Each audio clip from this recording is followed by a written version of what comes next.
All right. We're rolling. Are you going to introduce this? Or are you going to say what this is? Like, Yes. okay, Yeah. Well, figure something out.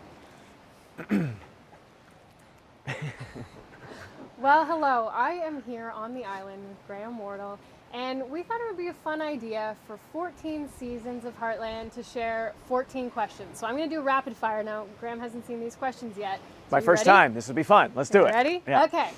So how nervous were you on the very first day of Heartland? On the very first day, I was pretty nervous. Did we shoot the fight scene, the party scene? Oh. Do you remember what the first scene we shot was? I thought we were out at the ranch, which was a different ranch than the... Yeah. Oh, maybe it was that. Yeah. And because it was really cold, and I remember I was riding a horse, because I was like, yes, my first day I'm riding a horse, I think, but... I can't remember, honestly, but I probably was nervous.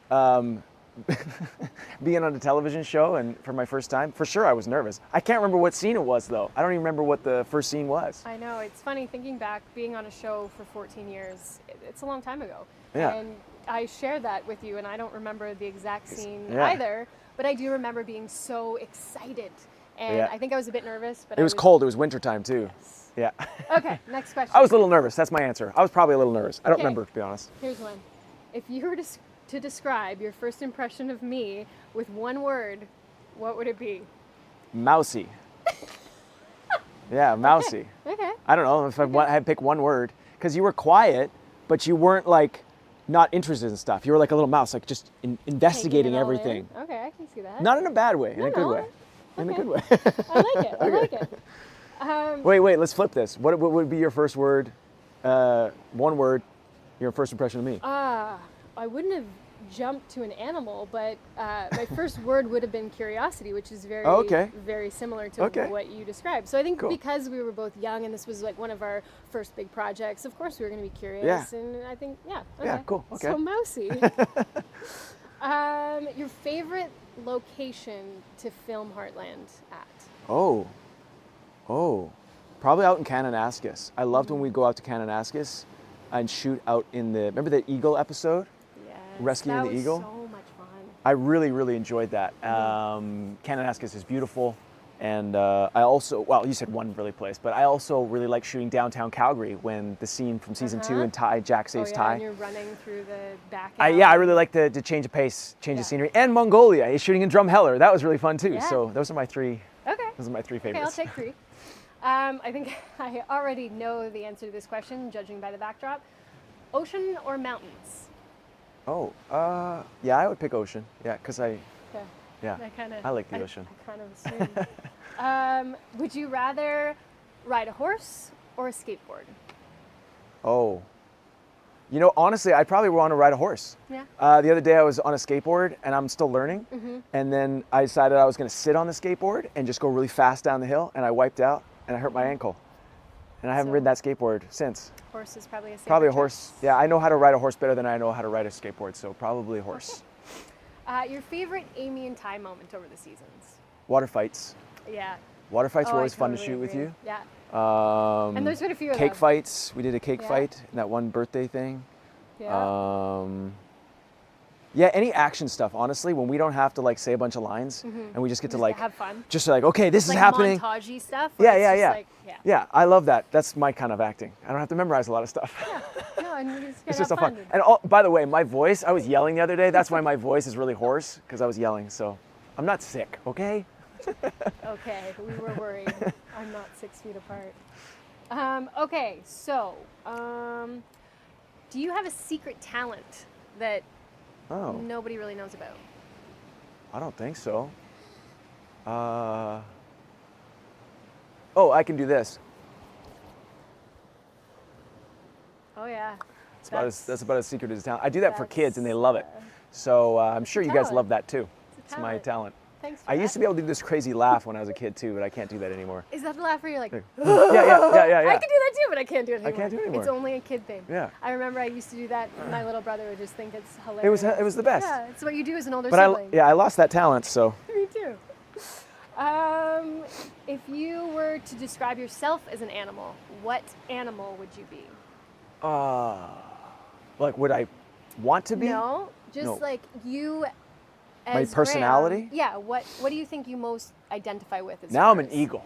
Oh, I'm an eagle. I like that. There's eagles all around here, and I look at those eagles and I get so inspired. I just love eagles, so I would say I'm an eagle. Okay, so are Yeah. you like a bald eagle, a Now you're asking golden too many eagle? questions because I have Are no you- idea. Whatever the eagles that fly around here, Okay, whatever we'll they're keep like. our eye out. The best piece of advice that someone's given you on set. Put your hands in your pockets. Chris Potter. We just talked about this, and your hands. I know, are in your hands are in my pockets. pockets. No, best advice, well, Chris Potter, thank you. That was See, great. there's That the was great hand. advice because I do this and then my hand gets in front of my face. And it's distracting. But I'm part Italian, and Italians like to express themselves with their limbs, I guess. I do, at least. Best advice on set. I think it's not to try and reproduce the same, like, don't try and do the same performance.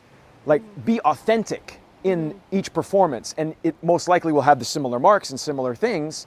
But earlier in my career, I would try and reproduce. You know, if I thought that take was really good, I'll try and redo that. Right. And I got some advice, some direction once that was like, you don't need to redo that. Just be authentic in the moment. And that is much more engaging. And, you know, you don't get that sense of like someone's acting because they're being present. Yeah, no, that is really good advice. Would you rather live in a cabin or a condo?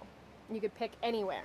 No, but like it could be like a condo in Dubai or like Oh, okay. like it could, you know what I mean, like setting wise. Yeah, no, I'm done with the cities. So I'd be cabin.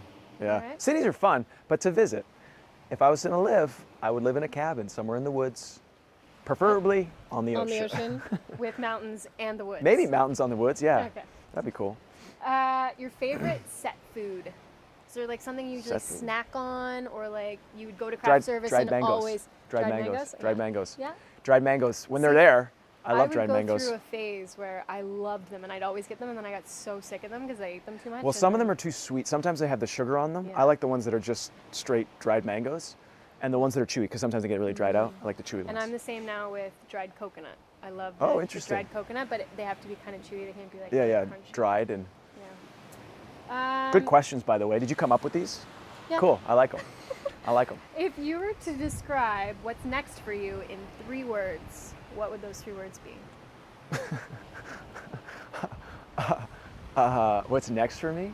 It's funny because I'm trying to think of my 3 words for and I. I'm Yeah.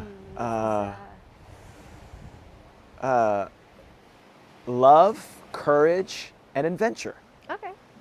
Yeah. So those were just 3 like words not connected, but I agree with that. Oh, I was you mean thinking, like a sentence? Well, but it's really hard to make a sentence in 3 In 3 words. words. So, What would you say? Well, I was gonna say like, not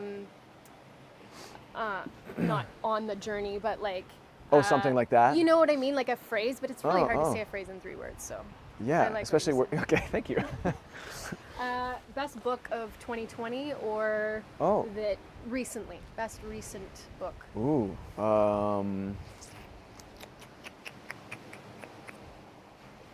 Well, you know, this is a timely one. I'm going to say the Man's Search for Meaning by Viktor Frankl.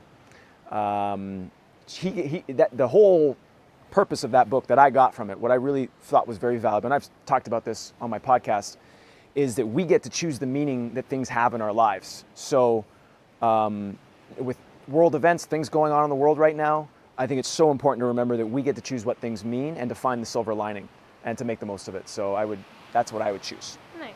Man's Search for Meaning by Viktor Frankl. Okay. I will say that. We'll look it up. You never read that book? No. Oh, I don't it's a read good book. Books. Right, Amber doesn't like to read books. It's not that I don't. Well, I guess yeah, I don't like to read books. You That's shy why I away don't from do it. reading books. I don't enjoy the motion of sitting and absorbing. And that's why we talked about I'd like to maybe get books on tape and things Yeah, like yeah, that yeah. so that I can be active. Well, you can get Viktor Frankl's Man's Search for Okay. Meaning on tape. Okay, There maybe you go. that will be my next. So, what did you learn the most about yourself over the 14 years you've been on Heartland? What did I learn the most about myself? Mm-hmm. Oh my God. That's like a deep question. I'm sorry to end with that one. Okay, well, it's a good one to end with. How to love myself. I think that would be how to love myself, how to just, you know, I think self-love is something that people are kind of like, Oh yeah, self-love, like I like myself, whatever. I'm not talking about liking yourself. I'm not talking about being like, oh, I look so good or whatever. I'm talking about genuine feeling love and accepting of yourself. A true appreciation. A true appreciation. Of who you are. Yeah, and because from that place you can really accept and appreciate other people and acknowledge other people and give from that place. But if you're coming from a place where you're a void and you need people's approval, actors, performers, you're always looking, well, was that a good take? Like, did it work? Yep. You know, so to come from a place of, you know, you're still dialoguing with your other coworkers about whether it worked, but it's more about you're not looking for their approval. You're not looking for someone else's acceptance because you've got it within yourself. From that place, you can give so much more. And I know from the beginning of the show, I was definitely looking for approval. I was definitely looking for acceptance and being like, is this good enough? Like, I want to do my best work. Like, and you still want to do your best work. and I still want to do my best work for sure, but it's not. It's not a point where you need that Validation. Validation, yes. Yeah, and then what I create comes from a place of full as opposed to a place of lack. So that to me is very profound and has been very impactful for my life. There's so many things I've learned. No, I know. And I it's think just one thing I would say. Just speaking on that, I think that's something that that's a growth that happens with time. You know, you have to, it's not something that everyone learns right away. I think there's a series of events that happen that give you that. And for some people that takes their whole life. Takes their whole life because there's false belief systems that are implanted by maybe your upbringing, by events that have happened in your life, or maybe by society that tell you you're not good enough, or whatever the case may be. There's a lot of different programming that, you know, beats people down and they live underneath, and you have to kind of go like, no, that's not true. That's not who I am. That's not what I'm about. And getting back to your core. Because I think in order to really respect others, you need to respect yourself. Amen. How can you respect others if you can't respect yourself? Yeah. Yeah, it doesn't work. You can't. So that would be, I mean, I've learned so much. I've learned so much. But I mean, that to me is the most profound thing, because from that place, you're coming from a full place, you know, and respecting yourself. You can truly respect and see another person if you're first starting with yourself. I think so that would be my answer. Great questions, Amber. A beautiful end to this segment. Well, I hope you all are enjoying season 14 of Heartland. There's 14 questions for 14 seasons. Thanks for joining me, Graham. Yep. Thanks for having me, Amber.